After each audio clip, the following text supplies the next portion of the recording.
Hi hello നമസ്കാരം. ഞാൻ ശ്രീലക്ഷ്മി. എൻ്റെ പുതിയ വീഡിയോയിലേക്ക് എല്ലാവർക്കും സ്വാഗതം. അപ്പോൾ ഇന്നത്തെ ഒരു വീഡിയോ സ്പെഷ്യൽ വീഡിയോ ആണ്, വേറൊന്നുമല്ല. ഇന്നലെ ഇടേണ്ട വീഡിയോ ആണ് ശരിക്കും, പക്ഷെ ഇന്നാണ് എടുക്കുന്നത്. ഇന്നലെ നമ്മുടെ അമ്മമാരുടെ ദിവസമായിരുന്നു, അതായത് മദേഴ്സ് ഡേ ആയിരുന്നു. അപ്പോൾ നമുക്ക് മദേഴ്സ് ഡേനെ പറ്റിയിട്ട് നമുക്ക് അച്ഛനോട് എന്താണ് വിശേഷങ്ങളൊക്കെ നമുക്ക് ചോദിക്കാം അച്ഛൻ്റെ അടുത്ത്. ഓക്കെ അച്ഛാ, നമസ്കാരം. നമസ്കാരം. ഇന്നലെ മദേഴ്സ് ഡേ ആയിരുന്നു. അപ്പൊ മദേഴ്സ് ഡേ പറ്റിയിട്ട് അച്ഛന് എന്താണ് പറയാനുള്ളത്? മദേഴ്സ് ഡേ എന്ന് പറയാൻ അച്ഛൻ എന്താ പറയാനുള്ളത് ചോദിച്ചു കഴിഞ്ഞാൽ, മദർ എന്ന ആ വാക്ക്, അമ്മ, സർവവും പരമമായൊരു സ്ഥാനമാണ് അമ്മയ്ക്ക് ഓരോരുത്തരുടെ ജീവിതത്തിലും. നാം ഈ ഭൂമിയിൽ ജനിച്ച അന്നു മുതൽ മരണം വരെ നമ്മളുടെ അമ്മയാണ്. നമ്മിൽ നിറഞ്ഞു നിൽക്കുകയാണ് ആ മാതൃ സംസ്കാരം. അമ്മയിൽ നിന്നും ആർജിച്ച സംസ്കാരമാണ് നാം നമ്മുടെ മരണം വരെ പിന്തുടരുന്നത്. പക്ഷെ പലപ്പോഴും പലരും തന്നെ അത് തിരിച്ചറിയാറില്ല. ഒരു കുട്ടി ജനിച്ച് 11 വയസ്സ് വരെ ആ അമ്മയിലുണ്ടാവുന്ന ഓരോ പരിവർത്തനങ്ങളും ആണ് അവനായി രൂപം കൊള്ളുന്നത്. ആ 11 വയസ്സ് കഴിയുമ്പോഴേ നമ്മൾ അതിൽ നിന്ന് നമ്മുടേതായ ഒരു വ്യക്തിത്വം, ചിന്തയ്ക്ക് ആധാരമായ ഒരു സ്വയം വ്യക്തി രൂപം കൊള്ളുന്നുള്ളൂ. അതുവരെയും ആ അമ്മയാണ്. പക്ഷെ അപ്പോഴും ആ അടിസ്ഥാനപരമായി ആ അമ്മയിൽ നിന്നും ആർജിച്ച സംസ്കാരമാണ് നമ്മൾ അവസാനം വരെയും തുടരുന്നത്.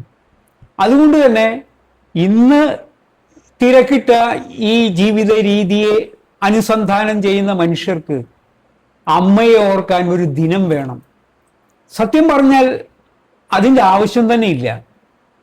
കാരണം നമ്മിൽ എപ്പോഴും നമ്മുടെ സ്മൃതിയെ എപ്പോഴും പരിപോഷിപ്പിച്ചിരിക്കുന്നതാണ് നമ്മുടെ സംസ്കാരവും നമ്മുടെ അമ്മയിൽ നിന്ന് നാം ആർജിച്ച ആ പരമ്പരയായി നാം നേടിയെടുക്കുന്ന സംസ്കാരം.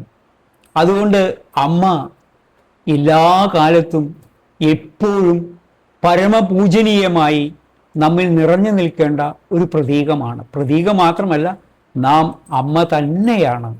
ആ അമ്മയോടൊത്തുള്ള ആ സന്തോഷം പങ്കിടൽ, അതിപ്പോഴും അമ്മ ഉണ്ടായാലും ഇല്ലെങ്കിലും അമ്മയുടെ കാലശേഷവും അമ്മയുടെ സ്മൃതി ഏറ്റവും ആനന്ദദായകമായിരിക്കും.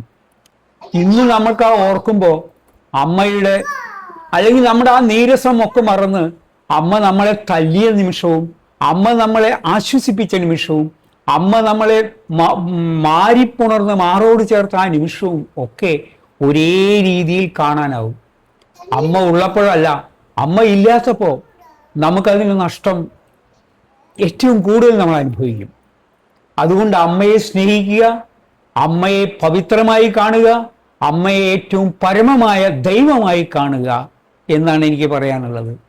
അത് ജീവിക്കുമ്പോഴും ആ അമ്മയുടെ സ്നേഹവും വാത്സല്യവും നുകരുമ്പോഴും അമ്മയോട് തല്ലുകൂടുമ്പോഴും എല്ലാം ഒരേ ഭാവമായിരിക്കും നമ്മിൽ തീർക്കുക. അതിൻ്റെ ഓർമ്മകളിൽ നമുക്കൊരു ഭാവമേ ഉണരാൻ പറ്റൂ, അമ്മ, എല്ലാം നിറഞ്ഞ അമ്മ. നാം ജനിച്ച ഈ മാതൃഭൂമിയെ പോലും നാം അമ്മയായാണ് കാണുന്നത്. ഈ ലോകത്ത് ഇത്തരം മുഖരിതമായി പോവാൻ തന്നെ കാരണം ഒരു സ്ത്രീ, ആ സ്ത്രീയെ കാണുമ്പോൾ നാം ആ മാതൃത്വമാണ് നമ്മൾ ഉയരേണ്ടത്. അങ്ങനെ ഈ ലോകത്തുള്ള സ്ത്രീകളെ മുഴുവനും മാതാവായി കണ്ട് പൂജനീയമായ ഒരവസ്ഥയിൽ അവരെ കൊണ്ടു നിർത്തി അവരെ ആരാധിക്കുന്നതാണ് നമ്മുടെ ഭാരതീയ സംസ്കാരം. ആ സംസ്കാരത്തിന് ഒരു മാർഗദർശകമാവാൻ ഈ ദിനം എല്ലാവർക്കും ഗുണപ്രദമാവട്ടെ എന്ന് ആശംസിക്കുക മാത്രമാണ് അച്ഛന് ചെയ്യാനുള്ളത്. മാതാവ്, അച്ഛൻ്റെ അമ്മ, അതായത് ഇപ്പം എൻ്റെ അമ്മ ഉള്ളപ്പോൾ സത്യത്തിൽ നമുക്കതിൻ്റെ വില അറിഞ്ഞില്ലായിരുന്നു. ഇന്ന് അമ്മ ഉണ്ടായിരുന്നെങ്കിൽ ഏറ്റവും കൂടുതൽ ആനന്ദത്തോടെ കഴിയാമായിരുന്നു എന്ന് എനിക്കും ഒരു തോന്നൽ ഇന്നുമുണ്ട്. പക്ഷെ അമ്മയെ സ്നേഹിച്ചിട്ടുണ്ടോ എന്ന് ചോദിച്ചാൽ എനിക്കറിയില്ല. കാരണം കുട്ടി അമ്മയെ സ്നേഹിക്കുകയല്ല ചെയ്തത്, അവൻ തന്നെ അല്ലെങ്കിൽ അവൾ തന്നെ അമ്മയായി പരിണമിക്കുകയാണ്. അതുകൊണ്ട് സ്നേഹത്തിൻ്റെയോ വാത്സല്യത്തിൻ്റെയോ ആ അനുഭവം അമ്മയുടെ മുൻപിൽ അമ്മ ഉള്ളപ്പോൾ നമുക്ക് തിരിച്ചറിയാൻ കഴിയില്ല. പക്ഷേ അമ്മയ്ക്ക് എന്നും എപ്പോഴും ആ മകനെ അല്ലെങ്കിൽ മകളെ, ആ അമ്മയുടെ വാത്സല്യം, അമ്മയുടെ കനിവ്, ഇതൊക്കെ അതിന് വാക്കുകൾ കൊണ്ട് വർണ്ണിക്കാൻ പറ്റില്ല കുട്ടി. അത്രയും മഹനീയമാണ് അമ്മയുടെ ആ സ്ഥാനം.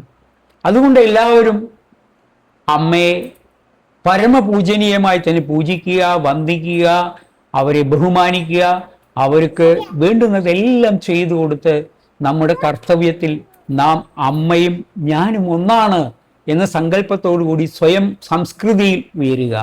ആ മാതൃ സംസ്കൃതിയിൽ നമ്മളെല്ലാവരും സന്തോഷത്തിലും ആനന്ദത്തിലും കഴിഞ്ഞുകൂടുക. അതാണ് എനിക്ക് പറയാനുള്ളത്. Okay okay. ഇപ്പോഴത്തെ ഇപ്പൊ ഞാനൊരമ്മയാണല്ലോ, അപ്പൊ എനിക്കും അതേമാതിരി മറ്റുള്ള അമ്മമാർക്കും കൊടുക്കാൻ പറ്റിയ അഡ്വൈസ് എന്താണ്? അത് നാം ഒരു അമ്മയാവുമ്പോൾ ആ അമ്മ സ്വന്തം മകനെയോ മകളെയോ കാണുമ്പോൾ അമ്മയും ആ കുഞ്ഞും വേറെയല്ല എന്നൊരു തോന്നലാണ് ഉണ്ടാവുക.